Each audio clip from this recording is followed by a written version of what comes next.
Welcome back to Al's Kitchen. I'm really nervous this week because I'm cooking a curry that I haven't cooked a lot. It's one that people have been emailing me about and requesting, so I thought I'd give it a bash for you guys at home. It's none other than railway curry. Yeah, it is a thing. I mean, I actually thought when I first ever heard of this years ago, someone's pulling my leg, someone's doing jokes. Basically where it comes from was the times of British Raj, British colonial rule in India, where the hierarchy used to travel on the railways, but they insisted on carrying their chefs with them.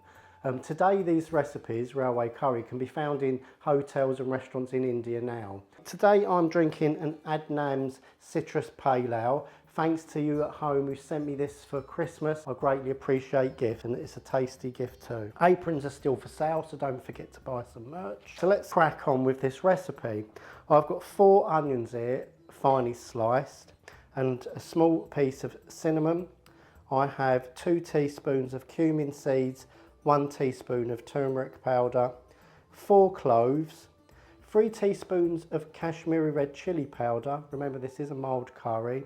And also I've got 2 black cardamom pods. These will give a nice smoky flavour.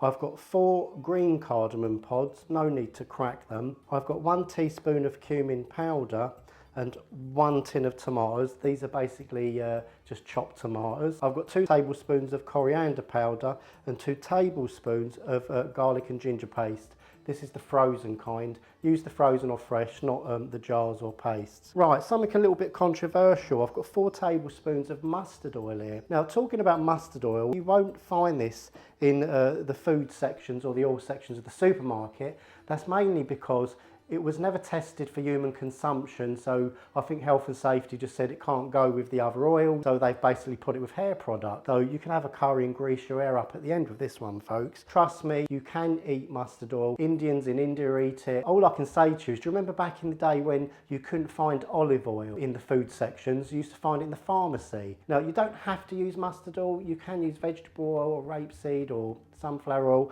but you will lose some flavour if you don't. Right, I've got half a teaspoon of black peppercorns.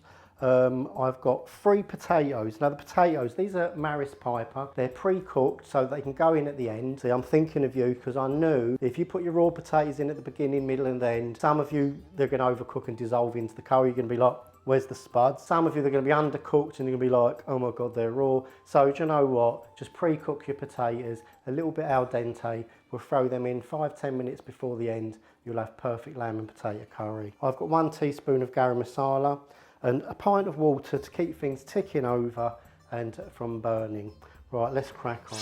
Right, so the first thing we're going to do is warm up our mustard oil. I've got 5 tablespoons of mustard oil in there. Right, it's really important to break the onions down to start with. It saves you a lot of hassle at the end. Right, so let's shove these onions in there. Basically, these will take around 10 minutes to break down. Coat them in that lovely mustard oil. What do you think of this lovely cad eye the guys at basshouse.com sent me?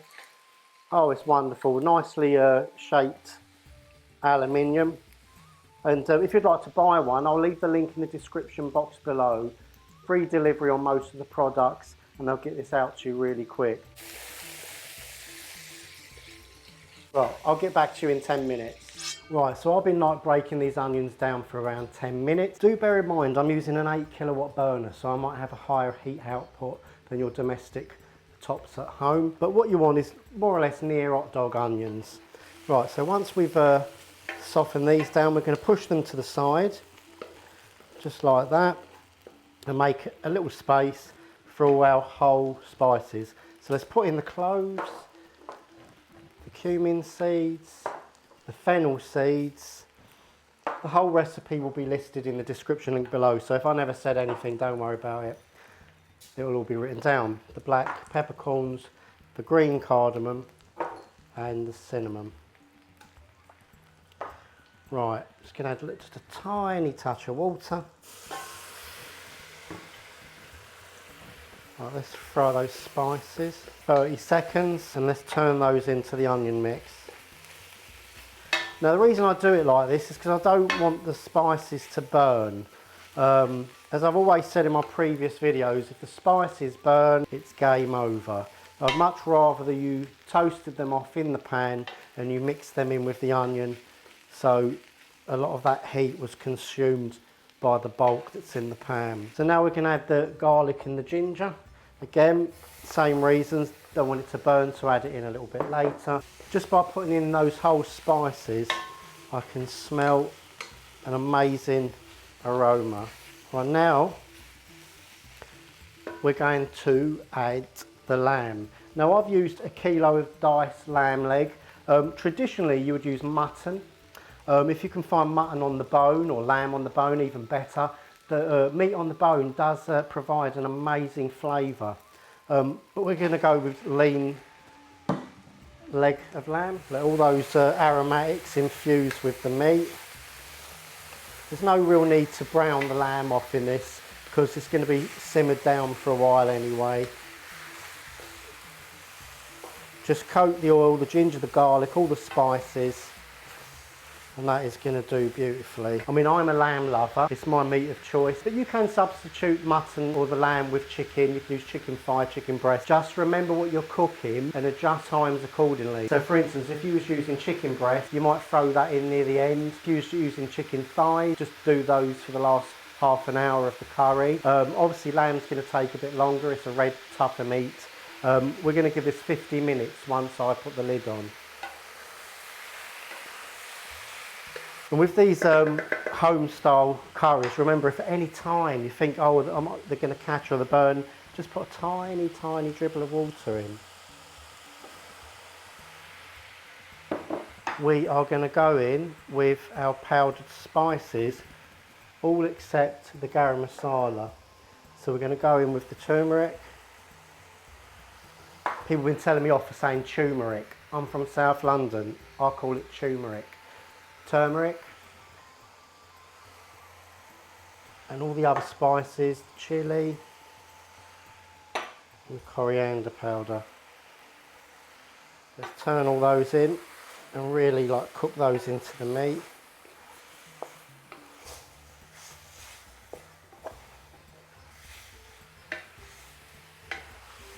I'm just going to add a big pinch of salt. Give that a nice turn in. Ain't cooking a wonderful thing, eh? It's something you have to do. So you either treat it as a chore or you enjoy it. Let me tell you this though, the ones that enjoy cooking, enjoy the eating. If you treat it like a chore, you're eating dog food. It's a lovely thing. Right, and now we're going to add the tomatoes. 1 tin. Now if you don't want to use tin tomatoes, I love tin tomatoes, so convenient. But if you don't want to use tin tomatoes, just use an equivalent of fresh chopped tomatoes. You'll actually get a slightly different flavour, so it just depends on what you like really. Right, give that a good turn in. That's it, and that's the first of our juices. We are going to add, I'd say about half of the pint of water. Just to cover it, and we're going to cook this down for about 50 minutes with the lid on a low simmer. But I am going to check it in about 20 to 30 minutes just to check that it doesn't catch on the bottom. No one wants a burnt bottom. Right, so the 50 minutes is up. I've just poured myself a nice pint of Lowenbrau. Check out the glass. Someone who loved me bought me this for Christmas. Look at that. Beautiful, isn't it? Now I feel like I'm in Germany. Amazing. Right, so let's have a check on this curry. There we go, nice and cooked down. This recipe does call the tamarind water. So what I've done, or what you need to do, is you need to buy yourself a concentrate like this. Let me come to the camera. And all I do is literally put the tip of a teaspoon in a little container and I mix it with just a little bit of tap water. And we're just going to put a teaspoon in that. Now you might want to taste the curry first to see whether you don't want this in it. I wouldn't want you to get this far and just ruin it with a teaspoon of tamarind. So there you go, literally just a teaspoon, that's all you need. And now what we're going to do is we're going to cook the curry down. I'm going to add half a teaspoon of salt. Okay, give that a stir. And what we're doing is we're taking that moisture down just a touch. And we're going to finish this off with a little bit of coconut milk to remind us of South India. Right, now I've got these little tins of coconut milk here. I'm going to use 150 ml. In actual fact, there's about 165 in these little tins, but I'll leave a dribble over. So let's put some of that in. Well, so far we've been cooking this for 50 minutes. It took me 10 minutes to reduce the onions down. So all in all, that took 1 hour. If you're a bit of a curry novice, let this curry put you on the right track. And we've got these lovely, lovely potatoes to go in yet. And to finish off with the garam masala. I'm even going to put a teaspoon of kasuri methi in, just for good measure. Like I said, all the ingredients are in the description below. Right, I'm going to put all these potatoes in now. Oh, this is amazing. This is like a Lancashire hot pot, curry style, Indian style, isn't it? Oh my God. Do you know what? It's been a long time since I've had curry with potatoes in it. It's going to be amazing. Meat and potato. Meat and potato. Is there a better combination? Let's finish off with the garam masala. And I'm going to put maybe a teaspoon of kasuri methi in. This is optional. There you go. Smell that lovely earthiness.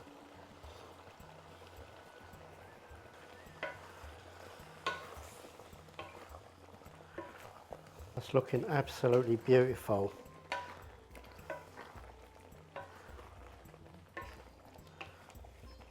There you go. Let's put some coriander in this.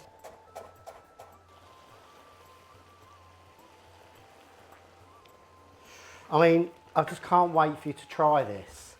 This is going to set your new year off. My God. Right, another ½ teaspoon of salt.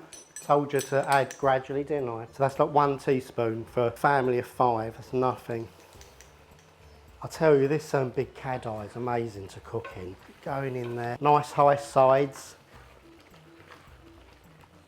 The LED light so you can see what I see, just in case it looks different. You ready? 3, 2, 1, look at that. Those lovely, lovely colours.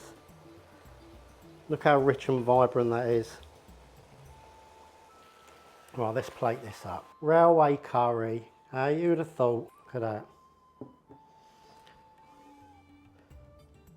Just rub your fingers together and get that coriander evenly over the curry. And then to finish off, our signature twist of lemon.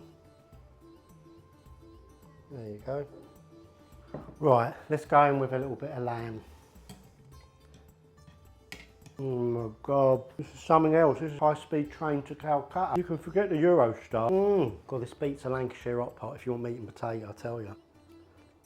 Oh, take me to Delhi. That is beautiful, amazing. I'm telling you. Anyway, I hope you've enjoyed another episode of Al's Kitchen. I really do appreciate the support. Go and check out all my other curries, my BIR curries, British Indian restaurant style. I hope I've done enough to earn a subscription by pressing the subscribe, like and bell button. Anyway, I do truly appreciate everything, and here's to 2022, a new year ahead. I'm Al. And I'm out of here.